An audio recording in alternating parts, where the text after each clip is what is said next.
अगर आप चाहते हैं दिल म्यूजिक मोतिहारी का ऑडियो वीडियो सबसे पहले आप तक पहुंचे तो मेरे चैनल को सब्सक्राइब करें और बेल आइकन को दबाना ना भूलें। जय माता दी, प्रेम से बोलो जय माता दी, जय माता दी, जय माता दी।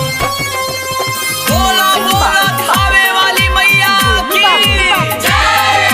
मीरगंज खेसारी पवन जैसे हमके हीरो बना दो ना। जय माता दी, प्रेम से बोलो जय माता दी। नवरात्र करब जय माता दी, उपास रहब जय माता दी, जय माता दी, प्रेम से बोलो जय माता दी।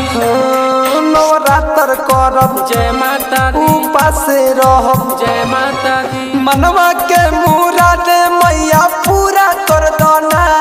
खेसारी पवन जैसे हमके हीरो बना दो ना।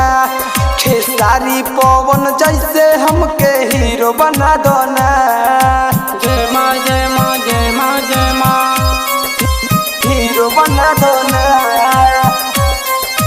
म्यूजिक बा खेसारी पवन जैसे हम मीरगंज खेसारी पवन जैसे हमके हीरो बना दो ना।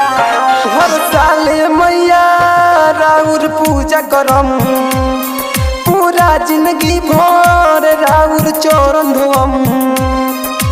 जय माता दी, प्रेम से बोलो जय माता दी। हर साल मैया राउर पूजा करम, पूरा जिंदगी भर राउर चरण धोम। कलसा हम भरम जय माता दी, उपास रहम। जय माता दी। अंधेरा बा जीवन मैया रोशनी भर दो ना। खेसारी पवन जैसे हमके हीरो बना दो ना। खेसारी पवन जैसे हमके हीरो बना दो ना। गोलू बाबू खेसारी पवन जैसे हम जय माता दी, प्रेम से बोलो जय माता दी।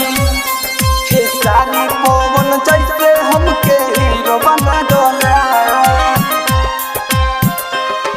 राइटर अवध किशोर के देती मैया झोली भर के।